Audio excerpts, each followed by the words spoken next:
കാണിക്കാണ് നമ്മുടെ പ്രേക്ഷകരെ. അത് നമ്മുടെ വീട്, നമ്മുടെ വീട്, നമ്മുടെ ഷായി ചേട്ടനും ചേച്ചിയും ഈ ഒരു ഐഡിയൽ കപ്പിൾ. ഇവര് ഒരുപാട് ആഗ്രഹത്തോടെ ഷായി ചേട്ടന്റെ ഇത്രയും വർഷം പ്രോഗ്രാം ചെയ്ത് നമ്മളെ കുറെ ചിരിപ്പിച്ചും സ്റ്റേജിലൂടെയും സിനിമയിലൂടെയൊക്കെ നമ്മളെ ഇങ്ങനെ ചിരിപ്പിച്ച് കഷ്ടപ്പെട്ടുണ്ടാക്കിയെടുത്ത് ആ പൈസയിൽ നിന്നും ഇവർ ആഗ്രഹിച്ചുണ്ടാക്കി വെച്ച പനങ്ങാട് വെച്ച വീടാണ് ഇപ്പൊ നിങ്ങൾ കാണുന്നത്. വീടിന്റെ പേരെന്തായിരുന്നു ചേച്ചി? ശ്രീവിനായകം.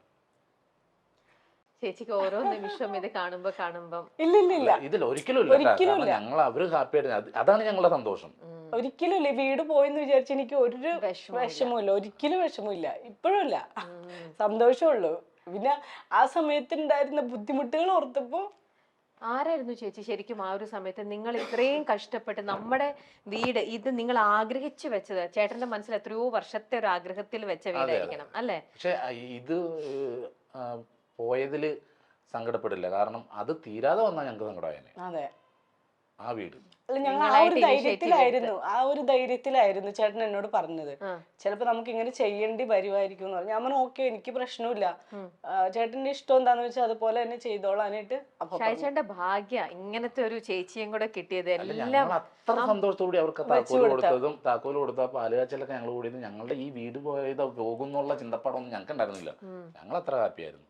ഇപ്പോഴും ഇല്ല. പക്ഷെ ആ താക്കോല് കൊടുത്തിട്ട് പിന്നെ ഞങ്ങൾ അതിനെപ്പറ്റി ചിന്തിച്ചിട്ടേ ഇല്ല. ഇപ്പോഴാണ് ഈ ഒരു ഇത് വന്നപ്പോ ഇതിങ്ങനെ ആയി, ഇങ്ങനെ ഇത്രയും ടോക്ക് ആയപ്പോഴത്തേക്കാണ് ഞങ്ങൾക്ക് പിന്നെ അങ്ങനെ കൂടുതലും നമ്മൾ പറഞ്ഞ അവർക്കും ചെയ്തിട്ട് അത് പറയണത് അതുകൊണ്ടാ പറഞ്ഞ അവരോട് തന്നെ പറഞ്ഞു, പൂർണ്ണ മനസ്സോടുകൂടിയാണ് ഞങ്ങൾ ചെയ്തേക്കുന്നത്. പക്ഷെ അവര് അറിഞ്ഞിട്ടില്ല നിങ്ങൾ ഇങ്ങനെയാണ് അത് അവർക്ക് വീട് വെച്ച് കൊടുത്തെന്നുള്ള. വീട് കൊച്ചു കൊടുത്തതിന് ശേഷമാണ് നമുക്ക് ബാധ്യതകൾ വന്നത്. നമ്മുടെ വീടിന്റെ ലോണ്, കാറിന്റെ ലോണ്, ബാക്കിയുള്ള എല്ലാ സംഭവങ്ങളും ചെയ്യാൻ പറ്റാത്തൊരു അവസ്ഥ വന്ന്. അപ്പൊ പിന്നെ അത് വീട്ടാനായിട്ട് ഞങ്ങൾക്ക് ഇത് നിവർത്തി ഉണ്ടായിരുന്നുള്ളൂ. ഇതാ നമുക്ക് ആരോടും ചോദിക്കണ്ടല്ലോ, തന്റെ സ്വന്തം വീട് വിറ്റ് ക്യാൻസർ രോഗിക്ക് വീട് വെച്ച് കൊടുത്ത വാർത്ത ഓരോ മലയാളികളുടെയും ഹൃദയം നിറച്ചിരുന്നു. 15 വർഷം വാടകയ്ക്ക് താമസിച്ച ശേഷമായിരുന്നു സാജു നവോദിയ സ്വന്തമായി ഒരു വീട് വെച്ചത്.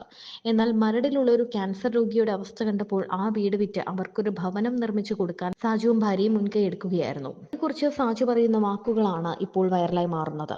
സാജുവിന്റെ ഭാര്യ കണ്ണു നിറഞ്ഞുകൊണ്ടാണ് ഈ സംഭവത്തെക്കുറിച്ച് പറയുന്നത്.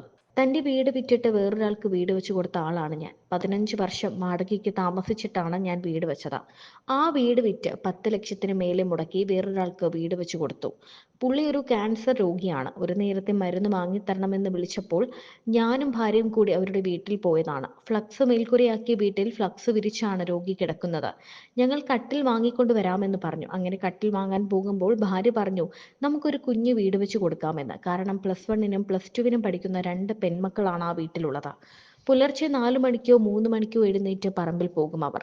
ബാത്റൂമിൽ പോകാൻ വൈകുന്നേരമാണെങ്കിൽ എല്ലാവരും ഉറങ്ങിയ ശേഷവും. അങ്ങനെയാണ് വീട് വെച്ച് കൊടുക്കാമെന്ന് തീരുമാനിക്കുന്നത്. ഒടുവിൽ നാട്ടുകാരൊക്കെ വന്ന് വലിയ വീട് വെച്ച് കൊടുക്കാം എന്നൊക്കെ പറഞ്ഞു. എന്നാൽ ഫസ്റ്റ് കല്ലിടലിന്റെ അന്ന് ആൾക്കാർ വന്നതാണ്, പിന്നെ ആരും വന്നില്ല. ഒടുവിൽ ഞാൻ തന്നെ നിന്ന് വീട് പണിതു. 2 മുറികളും attached bathroom, kitchen, work area തുടങ്ങിയ എല്ലാ സൗകര്യമുള്ള നല്ലൊരു വീട് അവർക്ക് വെച്ചു കൊടുത്തു. ആ കുഞ്ഞുങ്ങൾ ഇപ്പോഴും വിളിക്കാറുണ്ട്. ഞാനിപ്പോൾ വാടകയ്ക്കാണ് താമസിക്കുന്നത്. എന്റെയും ഭാര്യയുടെയും സന്തോഷമാണ് ഞങ്ങളുടെ ജീവിതം. അടുത്തൊരു സ്ഥലം വാങ്ങി വീട് വെച്ചിട്ട് ആരാരുമില്ലാത്ത അമ്മമാരെ ഞങ്ങൾക്കൊപ്പം താമസിപ്പിക്കുക എന്നതാണ് ഭാര്യയുടെ ഇപ്പോഴത്തെ പ്ലാൻ. അപ്പോൾ കുറച്ച് കൂട്ടുകാരൊന്നും കുഴപ്പമില്ല, ഞങ്ങൾ ഒന്ന് നോക്കട്ടെ എന്ന് പറഞ്ഞിട്ട് പാണ്ഡവാസ് നാടൻപാട്ട് ഗ്രൂപ്പ്, എൻ്റെ ഏറ്റവും അടുത്ത സുഹൃത്തുക്കളാണ്. അവർ പാടിയിട്ട് റോട്ടിൽ പാടിയിട്ട് 1 ലക്ഷം രൂപ എനിക്ക് കൊണ്ട് തന്നു. ഈ 1,15,000 രൂപയാണ് എനിക്ക് ഔട്ട് സൈഡിൽ നിന്ന് ഇങ്ങനെ കിട്ടിയത്. അതും എൻ്റെ ഈ കലാകാരന്മാരായിട്ടുള്ള കുറച്ച് കൂട്ടുകാർ. അപ്പൊ അത് സുധി, അത് അവരുടെ വൈഫ്, കൊച്ചുകുട്ടികളൊക്കെ പാടിയായിരുന്നു. അപ്പൊ ഇത് ഞാനിത് പറഞ്ഞോണ്ട് ആദ്യം പറഞ്ഞത് പറയണം ഇവരുടെ കാര്യം. കാരണം എനിക്ക് ഒരു സപ്പോർട്ടായിട്ട് വന്ന അവർ മാത്രമല്ല. അപ്പൊ അവർ സാമ്പത്തികമായിട്ട് അവരെന്നെ ഈ ഒരു രീതിയിൽ ഒരു 1,15 ലക്ഷം രൂപ എനിക്ക് 1,15 തന്ന് സഹായിച്ച്. പിന്നെ അവരുടെ ബാക്കിയുള്ള ഈ താക്കോൽ കൊടുക്കുന്ന സമയത്തൊക്കെ ആണെങ്കിൽ നാടൻപാട്ട് ടീമാണ് വന്ന എല്ലാ സ്റ്റേജിന്റെ കാര്യത്തിലും എല്ലാം ചെയ്ത് എന്നെ സഹായിച്ചു. ഞാൻ ഒറ്റക്കല്ലേ, ഞങ്ങൾ 2-3 പേരിലുള്ളൂ. അപ്പൊ ഞങ്ങൾ 3 പേര് ആ സമയത്ത് ഉണ്ടായിരുന്നുള്ളൂ. ഞാനും ചേട്ടായും പിന്നെ നമ്മുടെ വണ്ടി ഓടിക്കുന്ന പയ്യൻ അനീസ്. പിന്നെ അവൻ നിന്ന് പണിയിപ്പിക്കും, പിന്നെ ഞാൻ പോയിട്ട് വരുമ്പോ ഞാൻ നിന്ന് പണിയിക്കും. ചേട്ടായി നമ്മുടെ വീട് സ്വന്തം വീട് പണിയണ പോലെയാണ്. രാവിലെ എണീക്കുക, കുളിച്ച് റെഡിയോ, അനീസ് വരും, ഇവർ രണ്ടും കൂടി പോവും. അവിടുത്തെ പണി വന്ന അല്ലെങ്കിൽ രാവിലെ വിളിക്കും, ഷൂട്ട് ഉണ്ടെങ്കിൽ വിളിച്ച് ചോദിക്കും അവരോട് എന്താ പണിക്കാർ വന്നോ നിന്നോ. അപ്പൊ അയ്യോ ഇല്ല ചേട്ടാ ഇന്ന് പണിക്കാർ വന്നിട്ടില്ല. അപ്പൊ തന്നെ പണിക്കാരെ വിളിക്കും, എന്ത് നിങ്ങൾ വരാത്ത, അപ്പൊ ഞങ്ങൾ ഇന്ന ദിവസം വരും. അങ്ങനെ അത് അത്രയും ദിവസം തലക്ക് വെളിവില്ലാത്ത പോലെയായിരുന്നു ചേട്ടയുടെ ഓട്ടം. പിന്നെ ആണെങ്കില് പൈസ ഇല്ലാണ്ട് വരുന്ന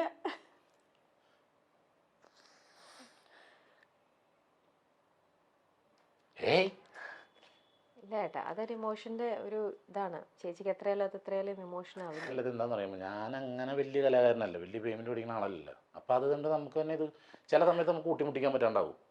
അപ്പൊ ഞാനൊരു ഇവിടുന്ന് അനീസ് വിളിക്കും, ചേട്ടാ ഇങ്ങനെയാണ് സംഭവം, ഇങ്ങനെയാണ് വാർക്കലിന് ഇത്ര പേര് ഉണ്ട് ഇതൊക്കെ പറയുമ്പോഴത്തേക്കാണെങ്കിൽ ഞാൻ പറയാം വെയിറ്റ് ചെയ്യുന്നുണ്ട് ഇങ്ങനെ. അങ്ങനെയൊക്കെയാണ് ചെയ്തത്. അപ്പൊ പിന്നെ ഞാൻ കോളേജിൽ ഉദ്ഘാടനത്തിനൊക്കെ പോകുമ്പോൾ പിള്ളേർ പറയും, ചേട്ടാ പൈസയൊന്നും ഇല്ലട്ടാ, ഞങ്ങൾ ഇങ്ങനെ കുഴപ്പമില്ല എനിക്കൊരു 10 ഏക്കർ സിമെന്റ് എടുത്ത് തന്നാന്ന് പറയും. അങ്ങനെയൊക്കെ പറഞ്ഞ് സാധനം ഞങ്ങൾ ഈ പറഞ്ഞ സമയം കൊണ്ട് തന്നെ വീടൊക്കെ ചെയ്ത് കൊടുത്തു. അപ്പോൾ സിനിമ ഇല്ല, അങ്ങനെയില്ല, ഇങ്ങനെയുള്ള പ്രശ്നങ്ങളൊക്കെ ആയിട്ട് മൊത്തം വീടിൻ്റെ ലോണ്, വണ്ടിയുടെ ലോണ്, ഇങ്ങനെയൊക്കെ പതിനെട്ടൊക്കെ ഇത് ഒക്കെ കൂടി ഇങ്ങനെ കുഴഞ്ഞു മറിഞ്ഞ് കിടക്കുക.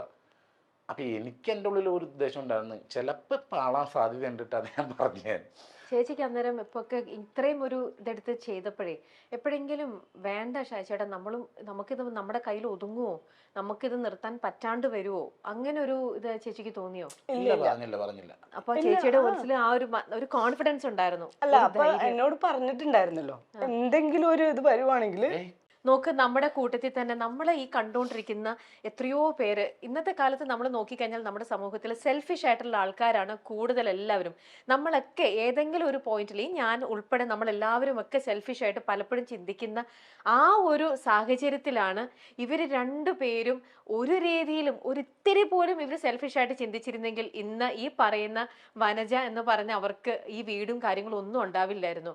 ഇന്നിപ്പോൾ ചേച്ചിയുടെ കണ്ണിൽ നിന്ന് വരുന്ന ഇതുണ്ടല്ലോ, അതെന്റെ പൊന്നു ചേച്ചി, അത് ഒരുപാട് പേര് ഭയങ്കരമായിട്ടും അത് ഇത് ചെയ്യേണ്ട ഒരു ഇതാണ്. ഇത് ഞങ്ങൾ ആ സമയം എന്ന് പറഞ്ഞാൽ കൊണ്ടുപിടിച്ചു. ഞാൻ ആ സിനിമയായിട്ട് വന്ന സമയത്താണ്, അപ്പം നിറച്ച് പടങ്ങൾ വെക്കണ്ടേ. ആ സമയത്താണ് നമ്മൾ വീട് വെക്കണം. അത്ര നാളെ ഞങ്ങൾ 15 വർഷം അടക്ക് താമസിക്കും. വീട് വെച്ച് കയറി ഞങ്ങൾ എൻ്റെ അമ്മയുടെയും വൈഫിൻ്റെ അമ്മയുടെ എല്ലാവരും ആഗ്രഹം ഞങ്ങൾ എവിടെയും സെറ്റായി കാണാനായിട്ടായിരുന്നു.